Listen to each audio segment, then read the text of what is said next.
Hello, my name is Elizabeth DeBose. Welcome to On Point, an occasional show with people of El Dorado County. Today, our guest speaker is Michael Saunders. Michael, please tell us a little bit about yourself.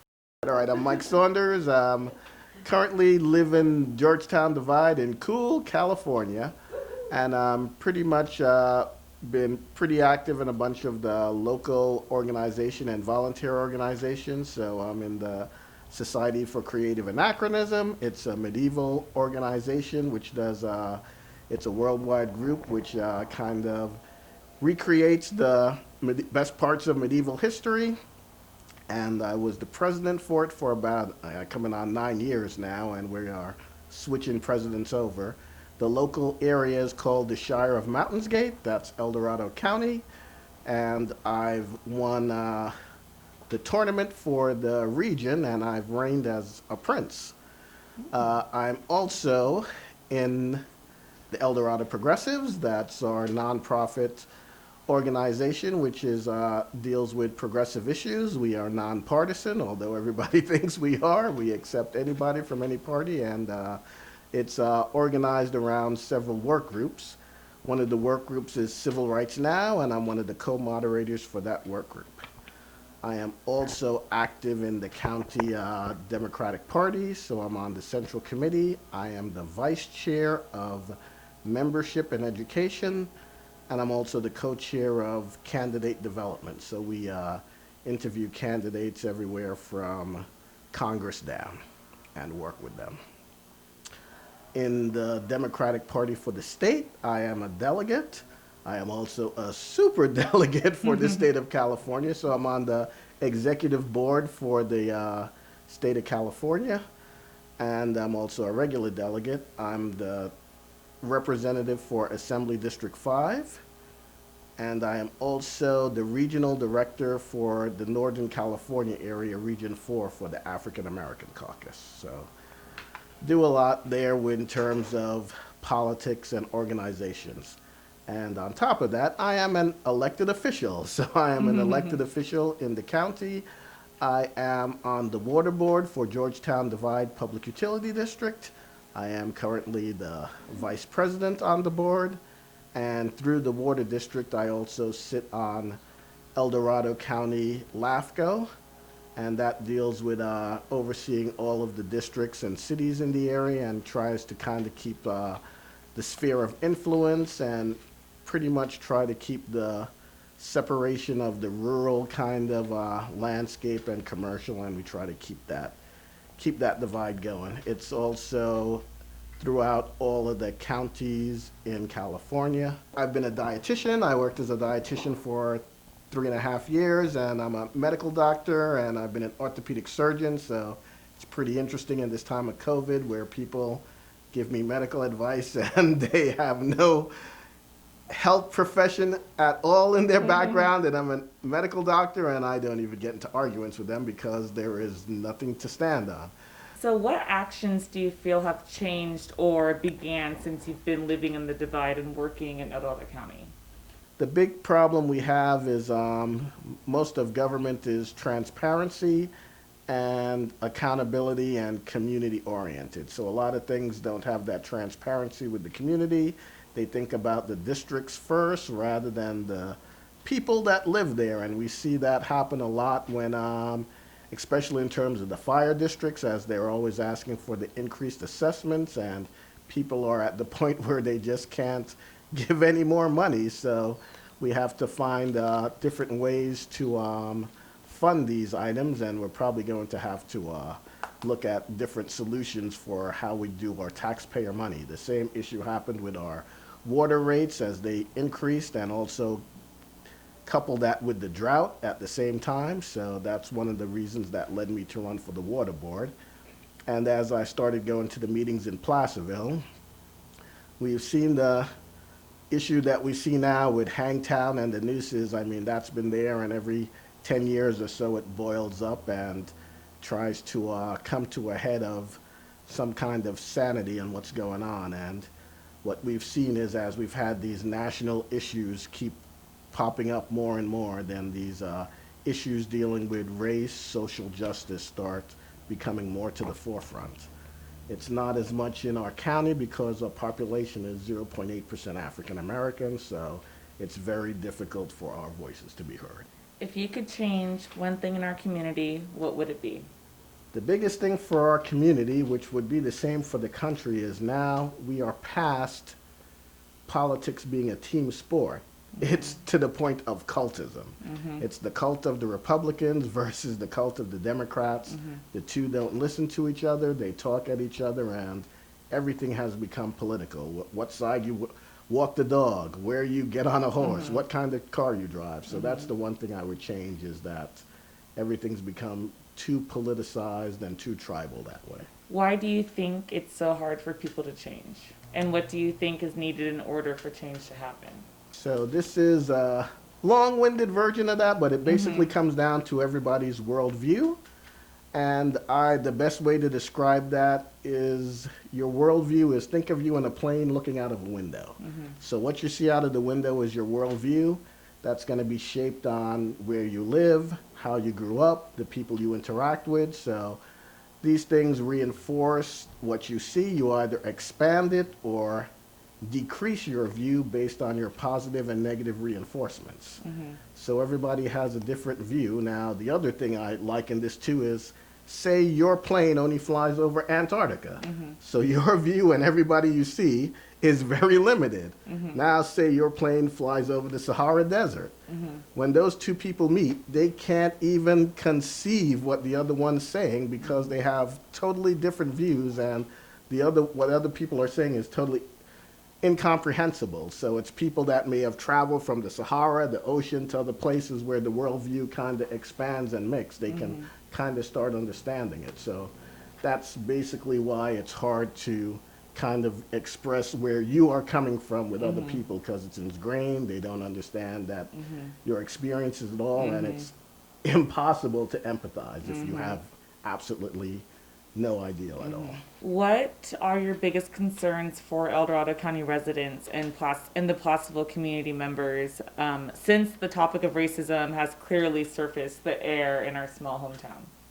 Yep, so the big thing is, what we're seeing now is, instead of coming together, people are digging their heels in and continuing the divide. So we're trying to get these discussions and communication lines opened, whereas everything's this big black and white issue. You're trying to erase our history, you're trying to erase our culture. There's this whole counterculture pushback where they just start calling people names, labeling people either liberals or snowflakes. The other side will label people racist, so it just goes back and forth. And the main problem is, you have to understand that if you're not looking at the other side's history, you are basically discounting their history. So if you only want to look at one side and not look at, well, Black America has a whole history, the Mexicans have a whole history, the Latins have a whole history, the Native Americans here have a whole history. So if you are going to discount that, then what you are saying is that white America is the only history that counts out here, and if you don't accept it and embrace it, then you don't belong here. That's kind of what Placerville and the county is saying. We live in a city where a lot of us know that we have a lot of small businesses, and a lot of us are here to advocate for them and support them. But I also know that it's hard to support people if we are unsure if they are supporting us back. We're not reciprocating that same energy back and forth. So how do we encourage local merchants, specifically the ones on Main Street, become more involved with what's going on right now without them feeling like they have to choose a side? Because most of those that feel like they have to choose a side feel like they're not going to gain business from the other side that they're not choosing. Right. This is pretty much what comes with modernization. So this is probably the difference of Placerville in 1849 and Placerville in 2020 is community and neighborhood. Back then, you knew your merchants. You talked to them. It was, you were on a first name basis with them. As now, you're going in and out of shops. You're doing what you need to do and you leave. So only the ones that you're there for long times will you develop those relationships with. So with our medieval group, I mean, most of the time we go to Round Table Pizza because it's called Round Table, so that's where you go. and there's not kind of, you don't kind of develop that relationship there. You kind of have to foster it when we go to some place like Enchanted Forest, where, you know, you're like, all right, this is our group, we're coming over, and it's because of your, you know, the Celtic atmosphere here, and you just kind of have those relationships that foster. So what you have to do is get it down to the level of community, neighbors, and that's where you have to take it from, as opposed to sides, because there are just some shops I never go to, basically because it kind of is offensive, and I'm not bringing my family or friends there. I mean, how can you go to some place that has a giant noose on it? I mean, there is, if you have to keep making disclaimers and kind of give a whole story before going into a ice cream shop or a store or a bank, then there is something wrong. How can the youth and young adults become more involved with organizations like EDP? The main way to do it is there are some issues which are abstract when you're growing up that don't affect you, and there's the issues which affect you and grab you, and that's where we have to foster them and kind of work with them and have them as leaders with us in it. So one of the big issues that was kind of sparked off with young people around the world getting involved is climate change, because that's a big issue that's going to affect their lives going down the road. Another one which actually started fostering the ability for us to work together was the Parkland incident, when they started the March for Our Lives. So at that point, outside of, we normally help sponsor an essay contest once a year, the Fred Wynn contest, but this way we were able to sponsor a contest that let 8 students go to Washington, D.C. to participate in the March for Our Lives. And after that, there was a group that continued to do those marches, and we kind of started working with them. So the way to do it is to find these issues that are important to them and have them as leaders, and we can work with them. So climate change is definitely one. March for Our Lives is definitely one. And the protests that are going on now as we're dealing with social justice is definitely ones that affect them even more growing up, especially when you're thinking of LGBTQ issues, where it's really difficult growing up, especially in the rural area, and especially if you are of any different ethnicity than white in our county. These are not only issues that we can help as a supportive group, but also to kind of foster what are the different ways we can go about affecting the change other than just hitting the streets, because that's the most thing we know is protest, but how do you, what are the other ways you can do to help promote this change and reform? And that's the way the two of us can probably collide and work together and really help, because that was one of the big things the Parkland group was able to do, where they were able to go to all the government places, they able to rally at all the state capitals and the federal, and those kind of help change. So it wasn't not just being in the streets, but you also have to be able to lobby and kind of get bills and laws changed. How do you feel the environment or the atmosphere is going to change in Placerville, as us being local here, and the United States as abroad, after we see the results of the November 3rd election? Let's do the two scenarios. Trump wins. That's basically a referendum saying, see, everything we were doing is the way it's supposed to be. So throw out any kind of PC stuff at all. We're going to continue with the way we are. The new stuff is going to be, you know, even more strong going forward, and any kind of things that kind of challenges the way authoritarianism is being worked, the way anything, all of the pushbacks against social justice, affirmative action, civil rights, voting, all of that stuff is going to be under constant attack.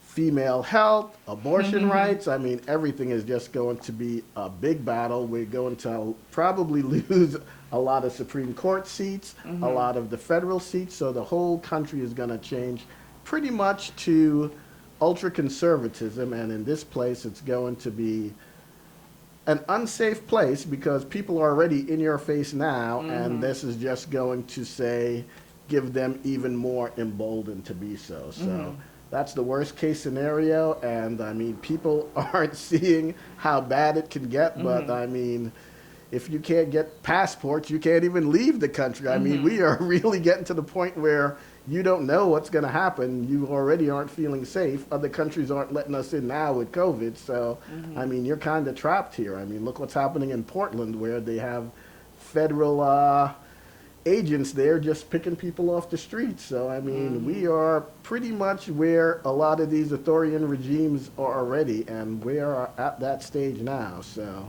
it will just continue to get worse and worse. All right. The other side, if Biden wins, now I still expect the other side is going to be, they're going to be active and against it for a long time, saying, all right, you guys are against Trump. Now we're even mobilizing more. There's been talk of, we need to be armed. And so the safety issue is going to increase more. The other side is, how much are we going to change? It'll be better than it is before when we go back to some kind of normalcy, but the pushback of the needle is what they consider the left now is what the right was back in Reagan's days. So we continually to move more and more to the right as a country. So we are no longer center. So even where we are with Biden, he already said we are not doing anything for Medicare for all. We are not doing a lot of stuff he already threw out before he even gets there. So a lot of the progressive ideals and values that you see with the FDR and the New Deal, which kind of helped after the Depression, is not going to come after COVID, and we are going to continue to struggle economically, socially, and globally. So we're still going to be struggling economically, which is still going to continue with the friction, and is still going to have pretty much, we're going to continue to be at a boiling point here. All right. Well, I have two final questions. So what would you want people to know about you that they may not already know? And what future do you wish to see for Placerville? One thing is I'm the face of everything that goes on in the county. So let people know I'm not the puppet master. I have a lot of time in meetings. I wish I could control stuff, or else I'd probably change a lot of things. Yeah. So I'm not involved with every protest, every negative thing you see, every anti-Republican thing.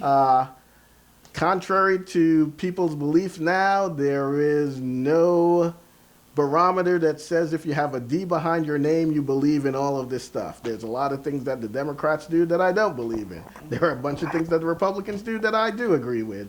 I mean, so that's the thing. Everybody paints people with a broad brush, and that's really not the way to go. So, I mean, I've had horrible experiences with the police and law enforcement, but at the same time, you understand that there are good cops and there are bad cops. There is good community policing and there's bad policing. So we're out there talking about the bad policing, and you must continue to praise and encourage the good in community policing when you have it. So that's the one thing I'd push there. Where I'd like to see Placerville go, it's kind of hard. They can embrace their history, they can embrace the culture, but if you keep the name Hangtown, it kind of, your mascot symbol is the noose.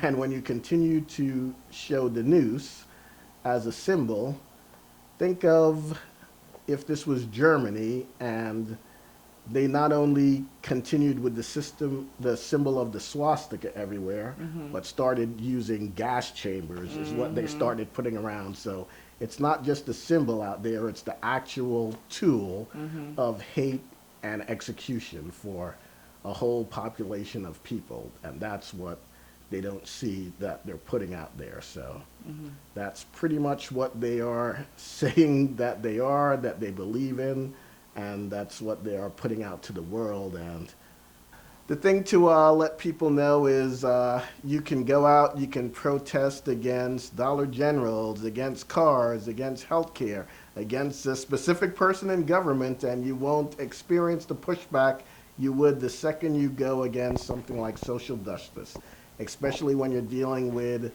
racism and discrimination. There is an automatic pushback. So that's the thing we faced here. So This is also the thing that young people, we have to kind of train them as the older generation, because if you go out and you say Black Lives Matter, you are going to immediately have another side out there protesting, counter protesting against you. So we have to make them aware of that and let them know it's not going to be pretty. This is our civil rights history. We've seen it with John Lewis now dying, the Freedom Riders, and all of the pushback they had. That continues to this day. Mm-hmm.